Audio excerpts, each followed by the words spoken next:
దివ్యదేవి. పూజారి విజయ్ కుమార్ ఆయన ఆర్ఎంపీ వైద్య సేవలు వికటించడం వల్ల చనిపోయారు అనేది పత్రికా సోదరుల అందరూ ప్రెస్లు పేపర్ల న్యూస్లో చూడటం జరిగింది. దాని మీద ఎంక్వైరీ కని వచ్చాము. నాకు వైద్యం చేసిన ఆయన అయితే ఆర్ఎంపీ ఆయన లేరు, ఆయన ఏదో హైదరాబాద్లో పని ఉండిపోయారంట, రేపు రాత్రికి వస్తాం మేడం అన్నారు. తర్వాత పూజారి విజయ్ కుమార్ వాళ్ళ భార్యని వాళ్ళ అమ్మని పిలిచాము, మాట్లాడాము. తర్వాత మన కౌన్సిలర్ మాజీ కౌన్సిలరు ఉన్నారు, మేడం కూడా వచ్చున్నారు. వాళ్ళని పిలిచి ఎంక్వైరీ చేయటం జరిగింది. వాళ్ళు చెప్పడం ఏంటంటే పూజారి విజయ్ కుమార్ వాళ్ళ నాన్నగారు సడన్గా హార్ట్ అటాక్ వచ్చి చనిపోయారంట. ఆ బాధతో ఆయన 3 రోజుల నుంచి కంటిన్యూగా ఆల్కహాల్ తీసుకున్నాడంట. వితౌట్ వాళ్ళ భార్య చెప్తుంది, ఏమి ఆహారం తీసుకోకుండా ఈ మందు కంటిన్యూ తాగుతూనే ఉన్నారు.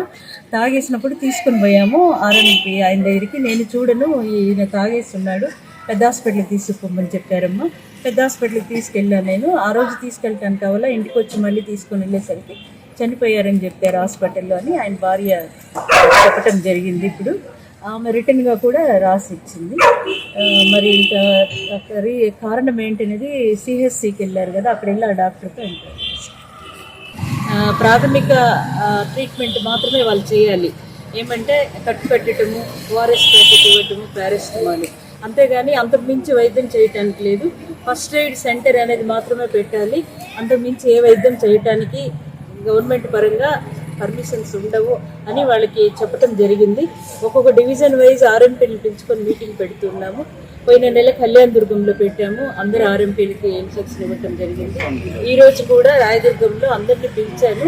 వాళ్ళకి ప్రైమరీ ట్రీట్మెంట్ వరకే ఇవ్వాలి, లేకుండా ఆ ప్రైమరీ ట్రీట్మెంట్ అనేది అంటే ఫస్ట్ ఎయిడ్ ట్రీట్మెంట్ దాటి వాళ్ళు వైద్యం చేస్తే వాళ్ళకి మీద యాక్షన్ తీసుకోవటం జరుగుతుంది, వాళ్ళ మీద చర్యలు తీసుకోవటం జరుగుతుందని క్లియర్గా స్పష్టంగా నేను చాలాసార్లు చెప్పాను. ఇప్పుడు కూడా వాళ్ళకి ఒక మీటింగ్ పెట్టుకొని వాళ్ళకి ఇన్స్ట్రక్షన్ ఇచ్చి వెళ్తాను. మేడం 2 సార్లు టౌన్ లో ఇన్స్పెక్షన్ చేశారు, ఆర్ఎంపీలకు సంబంధించినటువంటి క్లినిక్లు నోటీసులు కూడా సర్వ్ చేశారు, ఇంకోసారి సీజ్ చేశారు కొన్ని. మీరు సీజ్ చేసిన మరుసటి రోజు 2 రోజులకే క్లినిక్లన్నీ ఓపెన్ అయినాయి, ప్రైవేట్ ఆర్ఎంపీ క్లినిక్లన్నీ కూడా. ఏం లేదండి, సీజ్ చేస్తాం, మేమేం పర్మిషన్ కూడా ఇవ్వలేదు. నేను మళ్ళీ చూస్తాం, మీరు చెప్పారు కదా, ఇప్పుడు చూస్తాను ఏ ఓపెన్ చేశారని వచ్చాను. నేనైతే పర్మిషన్ ఇవ్వలేదు, సీజ్ చేసిన వాళ్ళకి ఎవరికి మళ్ళీ నేను పర్మిషన్ అంటే ప్రైవేట్ హాస్పిటల్ డైరెక్ట్ గా డిఎంహెచ్ఓకి మేము 50,000 లంచం ఇచ్చామని చెప్పేసి కూడా ఆరోపిస్తున్నారు. లేదండి, మీరు ఏ విధమైన ఎంక్వైరీ అయినా చేయండి, ఎక్కడ అలాంటిది జరగదు. తప్పకుండా చర్యలు తీసుకోవటం జరుగుతుంది. నాకు తెలిసి డిఎంహెచ్ఓగా నేనే చాలా సీజ్ చేశాను. నేను ఆర్ఎంపీ వైద్యం వికటించి అని రాశాం కదా, పత్రికల్లో వచ్చింది.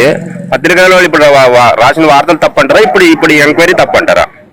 అంటే ఎవరైతే సఫర్ అయినారో విక్టిము, ఆయన చనిపోయిన ఆయన భార్య తల్లి ఏం చెప్తారో వాళ్ళే దగ్గరుండి వైద్యం చేయించారు కాబట్టి వాళ్ళు చెప్పిన దాన్ని మనం పరిగణలోకి తీసుకుంటాం అనమాట. వాళ్ళ దాని మీదనే ఎంక్వైరీ, తర్వాత ఆయన్ని కూడా ఎంక్వైరీ చేస్తాను. ఆయన లేరు, అవైలబుల్ అవ్వలేదు, 2 days లో వస్తారు. అంటే వాస్తవాలు వెలికి తీసే ప్రయత్నం అంతా చేయరను. ఎంక్వైరీ అదే కదండి, ఎంక్వైరీ చేస్తాను. డిస్క్రిప్షన్స్ ఉన్నాయి, వీడియోస్ ఉన్నాయి, వాట్ ఎవర్ ఇట్ జరిగింది అది వేరే, కానీ ఆరిజినల్ ఏముందో దాని కాజునైతే మేము ఎంక్వైరీ చేస్తాం.